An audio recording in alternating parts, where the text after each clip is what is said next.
You have no sister. You can't run to the village like back home. If you're not succeeding in Nairobi, you can run to the village. In America, which village are you going to run to?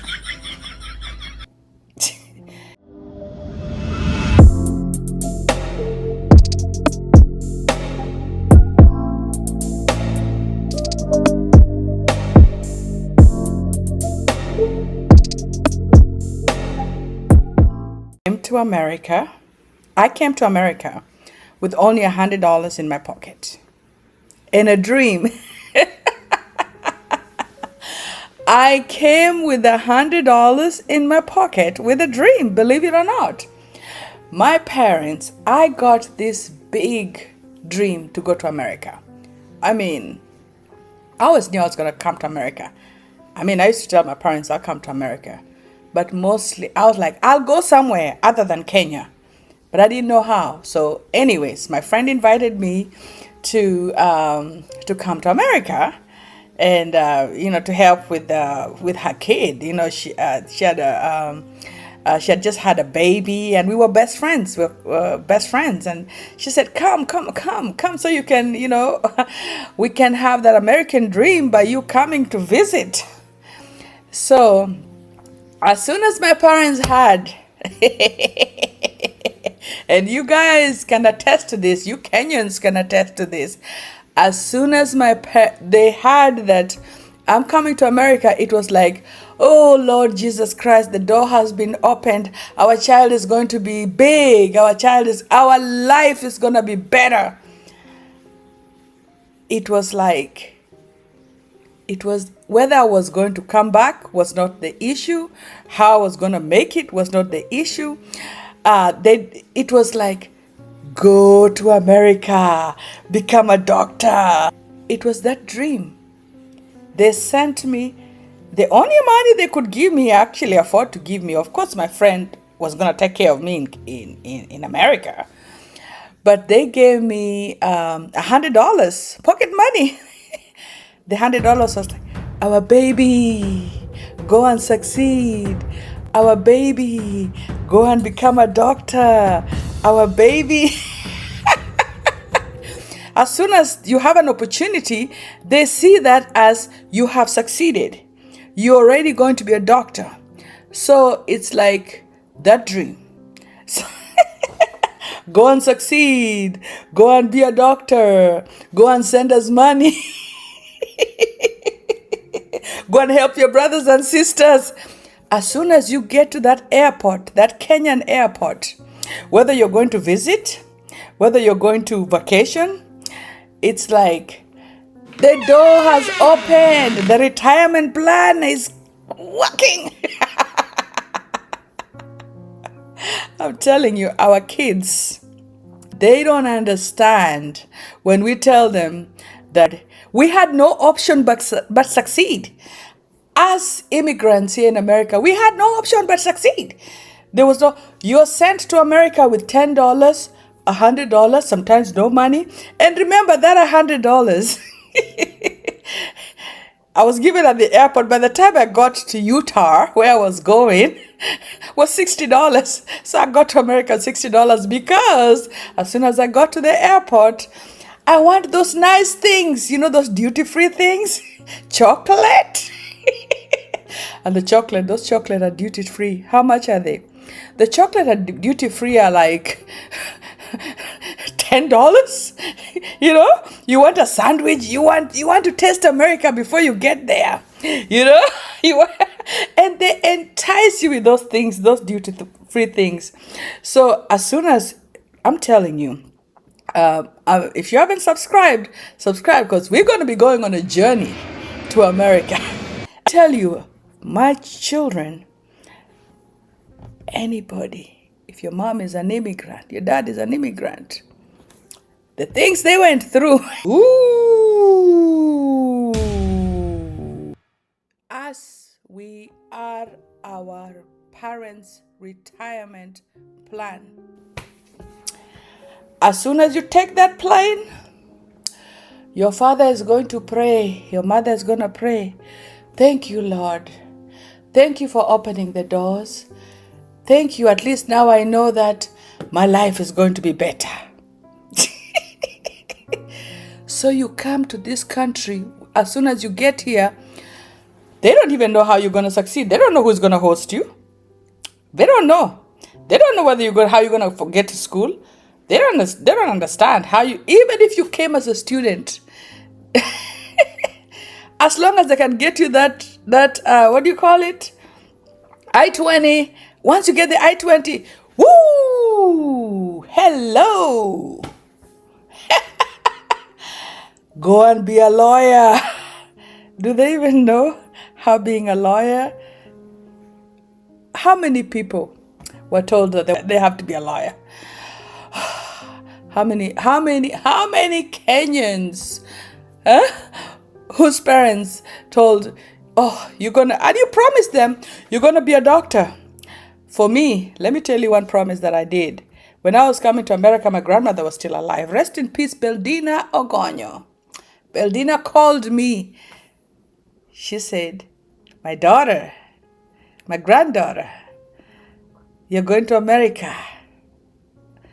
I want you to buy your mother land. I'm like, Grandma, I'm going to buy my mother land. She said, I need you. Do me a favor. When you get to America, buy land. So I'm coming to America to buy land because my grandmother raised me. I'm thinking, I gotta succeed. I gotta make this succeed. I gotta do this for my grandmother. I gotta succeed. So the heavy burden that we have as immigrants, we have the heavy burden as soon as we get that visa. We haven't even talked about the hosts. Who's gonna host you? So you've already come.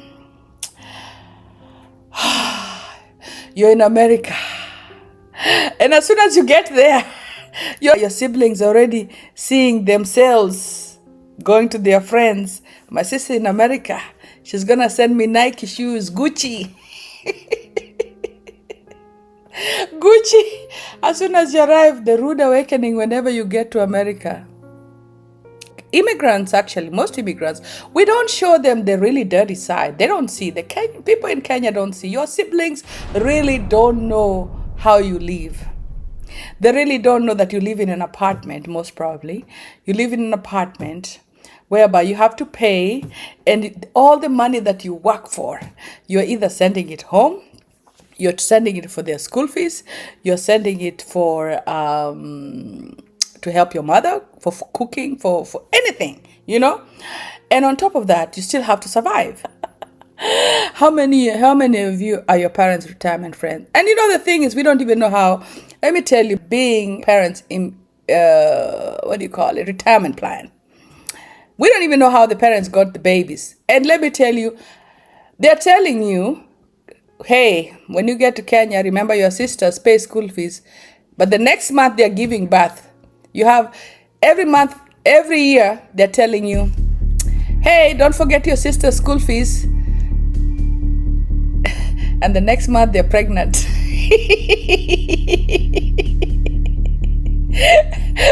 You don't even know. It's funny how, let me tell you, it's funny how parents back home, sometimes we do our children dirty. We do our children dirty. Me, I really didn't even know that. I thought that my parents were brothers and sisters. I didn't know what they do to get those kids that we have to pay school fees for. Here you are struggling. You're struggling. You don't even have your own kid. But your dream is to make sure that your siblings, everybody gets school, and even the ones that are still being made, the ones that are still swimming to the place, the diehard ones that swim and end up being children from your father, and some of them are marrying even second wives. By the time you reach America, your father has already intention. You going to America, he's already planning on his second wife. At least now there's money going to come. At least that mother is going to be taken care of. Her daughter is already in America. So your father is already I'm telling you the things we go through as immigrants. Oh, I tell you. So, American kids, I'm talking to our kids, my grown-up kids, my young kids. You don't know what we have to go through. Try telling American kid that you're their retirement plan. They'll be like, huh? What about me? What about me? Eh? I said, hey, work hard so you can take care of me. Take care of you? What do you mean take care of you? Huh? They'll be like, huh? Take care of you? Try telling an American kid that they're going to buy you land. What about me? What about me? Eh? You know? Try telling your American child right now that, hey, you need to help your siblings with the school fees. They'll be like, huh? That's not my job. That ain't my kid. I'm telling you, y'all don't know how good you have it. You all don't know how good you have it. Your child will disown you. They will call CPS themselves on you. 911, 911. 911. My mom's forcing me to pay school fees for my brother. This podcast was basically supposed to just let kids know that we had it a hard way. We didn't have it easy. Coming to America with only $100 in your pocket, in a dream, you had no option but succeed. There was no option. You had to succeed. Even if you didn't know how you're going to switch your visitor to student, they don't know, they don't care. All they know is that you need to send money home, or you need to help so-and-so, or you need to be a doctor, And that time nobody has even looked, and they don't, So for us, if you see a successful immigrant, a successful Kenyan, a Nigerian, I'm telling you, they worked hard for that. They went through hell and back. I picked trash on the freeway. I lived in the shelter. There's nothing I didn't do. If you only knew my story. And that's why it took me almost 25 years to get my degree. And people back home were like, she went to America to go to school. I thought she was gonna end up going to school. Why is she not a doctor? Why is she not a nurse? And let me tell you, what the world doesn't even tell you is that when you're hosted, when your parents are sending you, hey, go and succeed, they forget that you're going to be hosted by somebody. Somebody's going to be hosting you. And you better not fall on the wrong host. You better not fall on those hosts that will, as soon as you walk in the door, you're a maid. And that's what your parents don't know. That as soon as you walk, and those hosts also, some of them really mean well. You're here, help me clean up, help me do that. But sometimes you find some of us who had never washed dishes at home, we were used to maids. Some of us that their parents were always washing dishes for. And then you're here telling me to wash dishes. So that's a struggle. You're telling me to wash dishes? I wasn't washing dishes at home. You're trying to make me a maid. Me, I came to be a doctor. Me, I came to go to school. Me, I came to go and see the movie stars. Huh? What is this what is this thing you're telling me that I need to be cleaning dishes? I'm telling you, I've hosted before.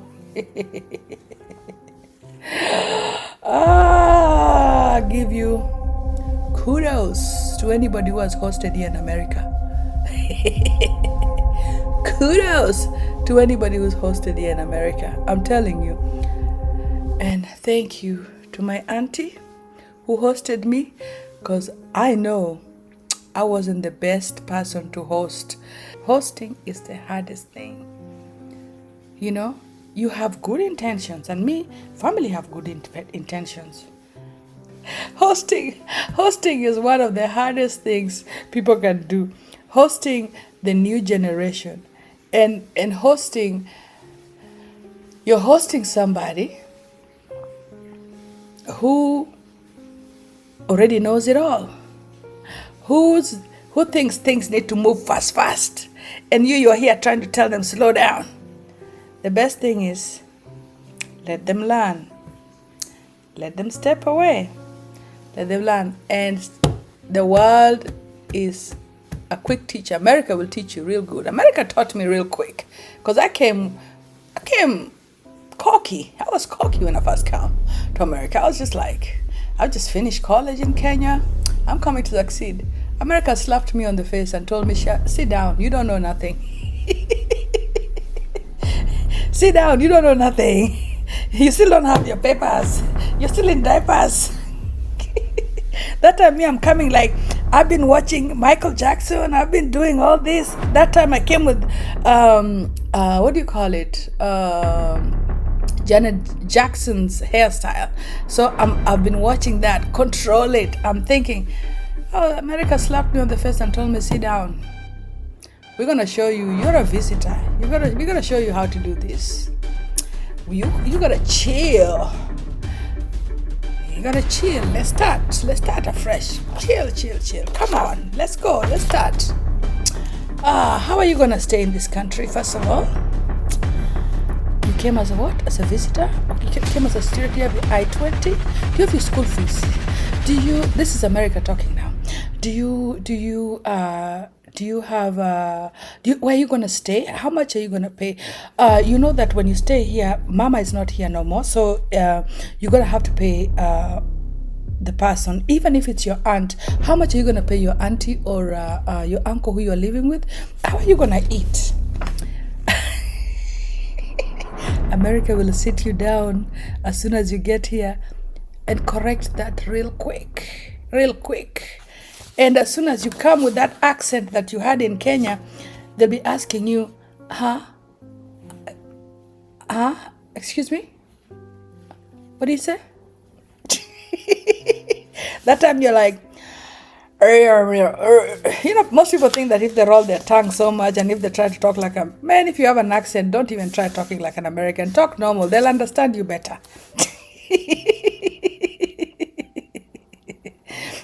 So, when you come here, America will sit you down.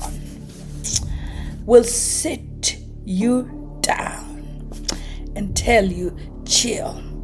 Your auntie may not, your host may not, but America will sit you down. America will tell you, you need to mop. You need to clean up the toilet. You need to cook. How are you going to eat? Who's going to cook for you? Okay? You got to wash your clothes. You know that? You got to clean your room. Okay. How are you going to drive to work? Who's going to take you to school? How are you going to pay your school fees? That's America sitting you down, talking to you as soon as you get here. Yeah? Okay. So, okay. What qualifications, what school have you gone to? What experience do you have? Okay. So, you need a job? Okay. Tell me your experience, okay? Where have you worked before? That time you've come straight from college, from Kenya. You're thinking you're all that and a bag of chips. Sit down. Some of us have been sat down by America. After they sat us down, you're like, your mom is sending you school fees. Your mom is sending you a text. Hey, can you send your sister money? You pretend you didn't see it. You didn't see that text. You start avoiding people. That's why some of us are lost. We are lost because we were sat down by America. The experience here sat us down and reminded us that we were new, that there were so many things that still needed to do. There was a lot of growth that we still needed to do. Maturity. Some of us had not paid bills and we had to learn to pay bills. So here we are. Sister, mother is telling, oh, I don't hear from them no more. I don't see them no more. When your friends text you from Kenya, you're like, oh my God, you don't want to pick up. Because we are scared of picking up your calls. America has hit us down, has beat us. You find that America has shown us Pepe. That's why. That's why we haven't. So if you see your sister not calling from America, me, do you know, I think for like 5 years, I didn't even want to talk to my mom. I was going through it. That happy-go-lucky went from marriage to work to what? Kaput.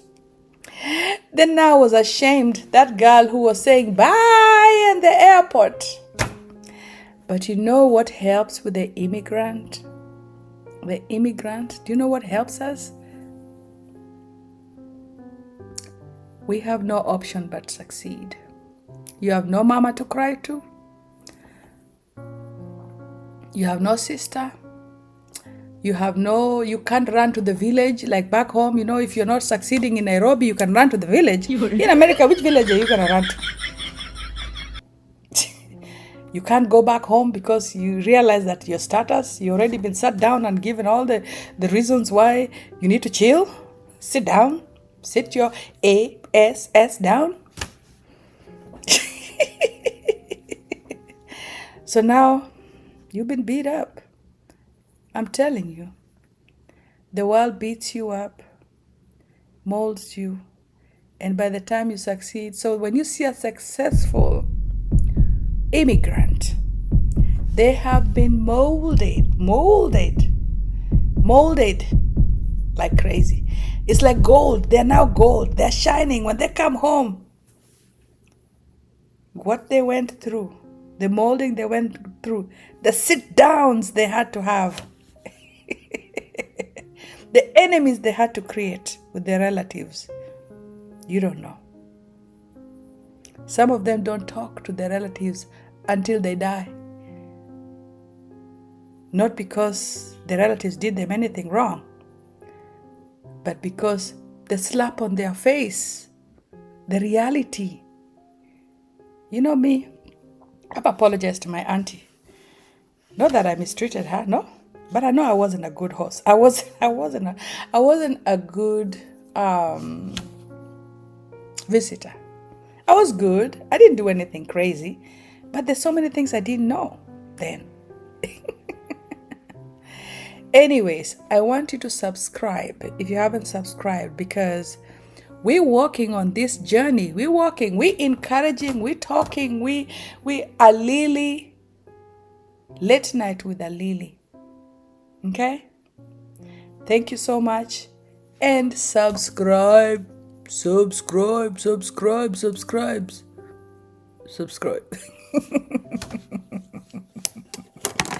Thank you.